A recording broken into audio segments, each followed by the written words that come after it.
Hey guys, hello everyone. This is International Master Saf Givon here. I wanted to present you today my new video. This will be a short lesson about the topic of clearing or vacating a square. So what do I mean exactly by clearing or vacating a square? So basically in some positions in chess we have a piece which is really wants to be on a better square or improve its position, but there are no good squares available for him. And what we do sometimes, we just create a square for it or clear the way for it, usually by moving a piece or a pawn in order to achieve it. So let's start examining some positions in order to understand better what I'm talking about. So perhaps the most classic and old example that I know of this kind of theme, this kind of idea, was a game of the first world champion, William Steinitz. He was playing with the white pieces here. This is a very old game, but at the same time a fairly famous example. It is white to move. We see that the black king is situated in the center of the board. He didn't castle yet, but here is the thing: if black manages to make two more moves, something like king f7 followed by maybe knight d5, then perhaps black's position wouldn't be at all that bad. Actually, it might even be that black will be slightly better, because in the long run white have this weak pawn on d4, which is an isolated pawn. So really Steinitz understood something very important here, that he must react quickly. And looking at white's position, we see that his queen and rook are fairly well developed, putting a lot of pressure on this knight on e7. They don't allow this knight to easily move, and they don't allow the king to easily castle. But we see that at the same time, we see that the knight on f3 is relatively short of squares. He cannot move to any active squares in the center, because actually the pawn on f6 is doing a very good job of restricting it. So this is why Steinitz understood that he must kind of act and create a good square for his knight. So what he did here was, I think, pretty much revolutionary at the time, especially in the times that he played. Most people would only sacrifice material just in order to get some immediate advantages. For example, advantage in development, which was a very common theme at the time. So we can see that a lot of the most popular openings back then was things like King's Gambit, or other openings where white sacrifices pawns in the very early stage of the game were very popular. But understanding some more long-term sacrifices were much more difficult to understand back then. So basically, Steinitz played here really a brilliant move. So pawn to d5, basically inviting black to take back the pawn. Obviously the queen cannot take the pawn, because then queen takes e7 would be a checkmate. So pawn takes d5. Basically, white just gave up the pawn for no apparent reason. But now we see basically three very good things that now happened in the white position. First of all, as we mentioned, this knight on f3, which was a very passive piece before that, now gets a very active outpost on d4. From d4, it can move to b5, to e6, sometimes even f5. It has much more options, much more future from this square. Second thing, the rook on c1. So before that, he was pretty much limited in his movements, but now when this pawn is gone from c6, he has the completely open file, and before that he only had the half open file. This is also a very relevant fact. And the last thing, which is also pretty interesting, is the fact that now black cannot actually use the d5 square himself, because white forced the black pawn to stay there instead of the black's knight. So he basically took away the square from him and gained a good square for his own position. Really a brilliant concept there. So he now played the move knight to d4. Black played king f7, continuing with his plan. And the next move, black is thinking about moving his rook either to e8 or c8 and maybe consolidating his king position.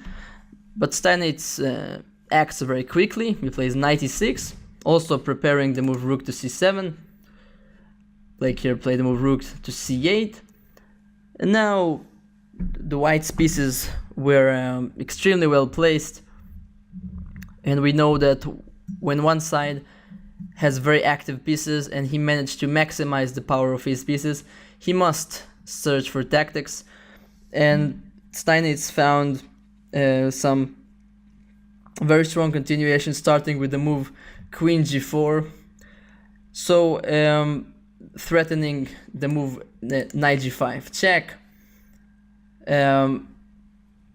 Black and obviously also threatening the move queen takes g7. And actually from this position onwards, the black position slowly collapsed. White had really an irresistible attack. And I invite you to watch the rest of the game in the accompanying PGN. So let us move to the second example, because this position was really very long time ago. Very old example, but at the same time very classic. I think in a way many of the positions you will basically the two next positions that you're about to see are a bit inspired by this game. So position number 2 or game number 2 was actually played really not so long ago. It is a game that I was witnessed. I witnessed myself.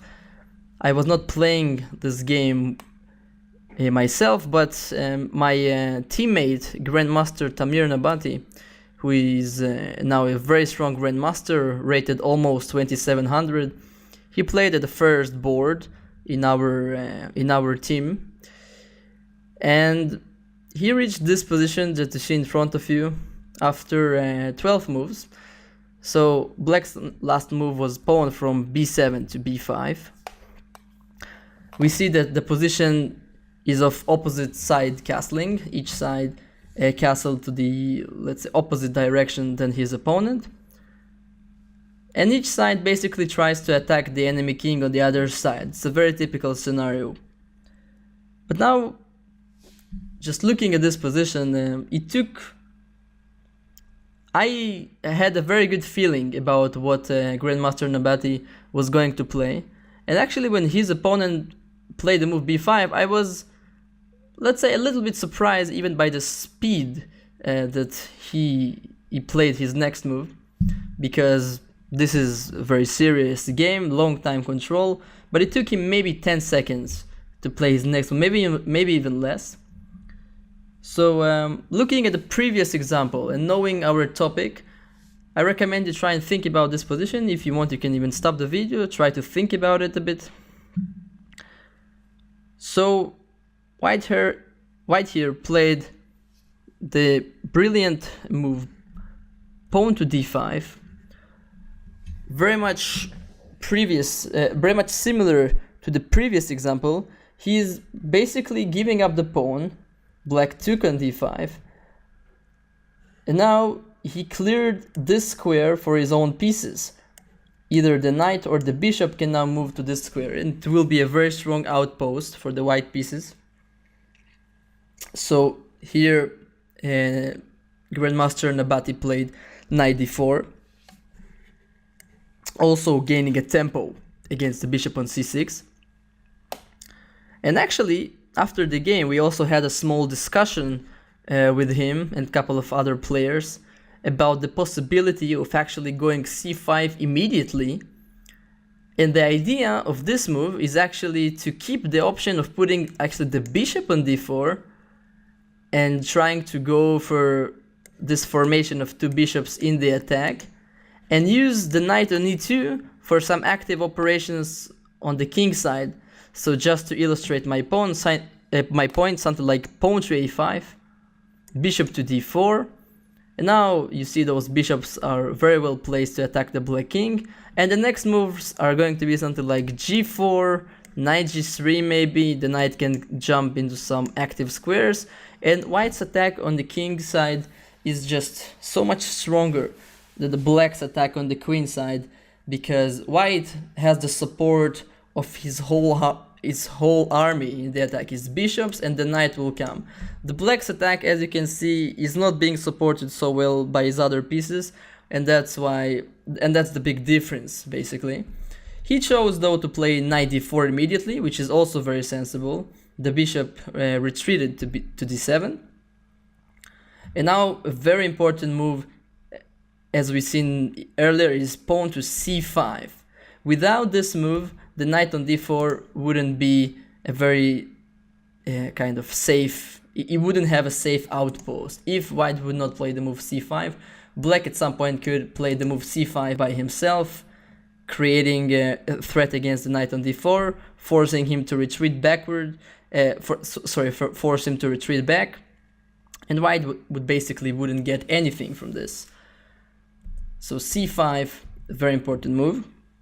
After which, white had actually just a very good compensation for the pawn. His position is not at all winning at this point, but his very much dominant position of his knight on d4.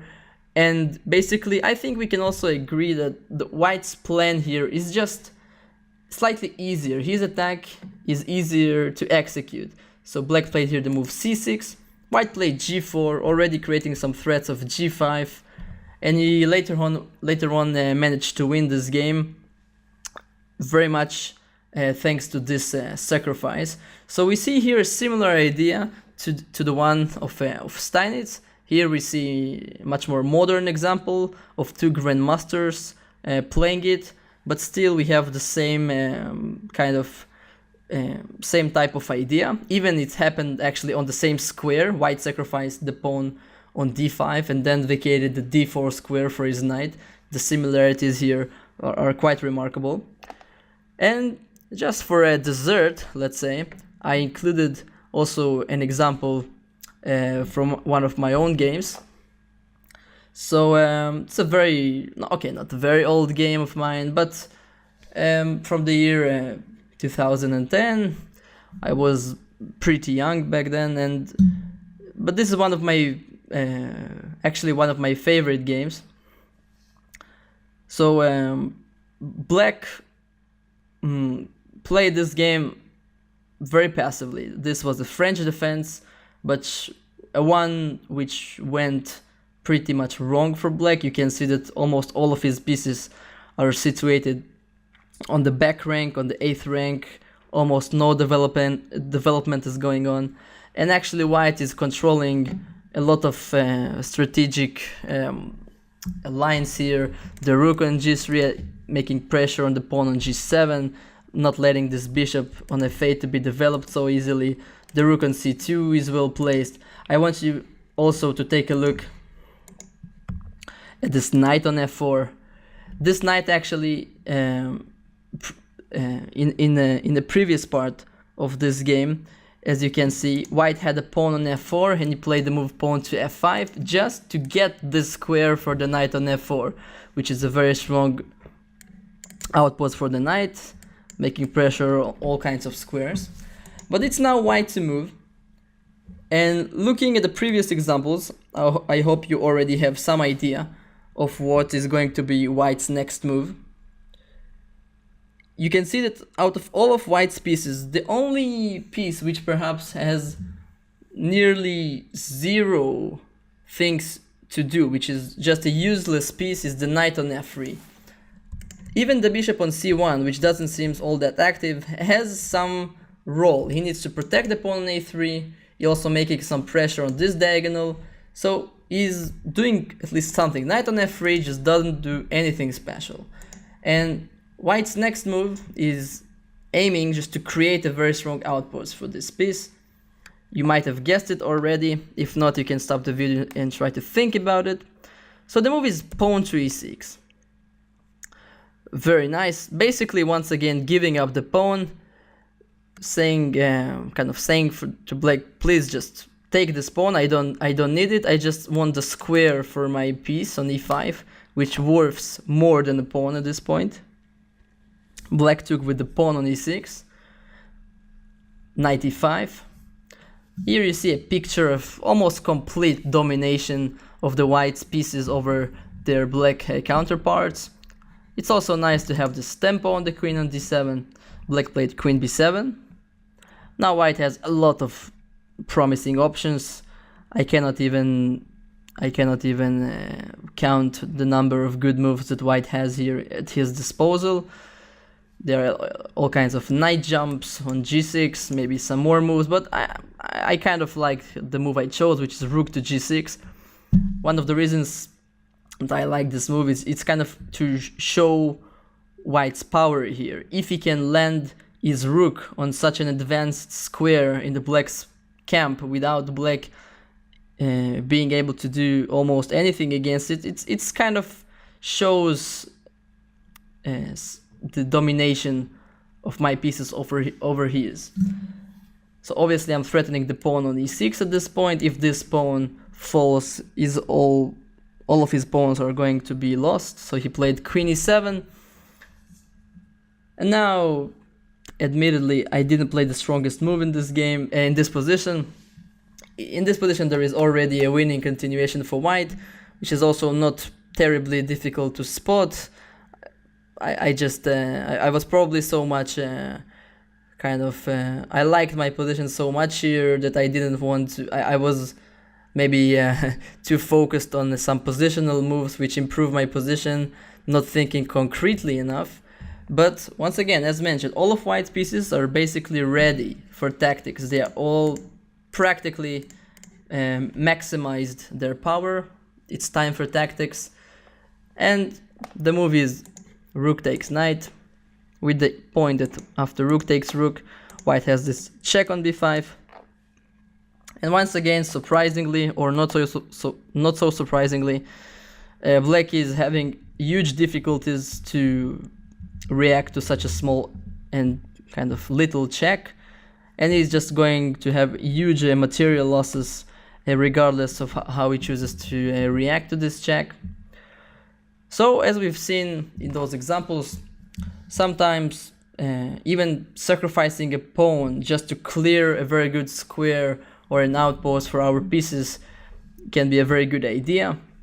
We've seen one very classic example and two examples which are slightly more modern, just to show that this kind of ideas are implemented very regularly by strong players back then, but also the more modern players. And so hope you enjoyed this video. If you want to learn some more about middle game strategy and some other nice stuff, I'll put a link to a couple of my products about chess strategy and middle game strategy of different players, and you might check it out if you want. So thank you guys very much for watching. See you guys next time. Bye bye.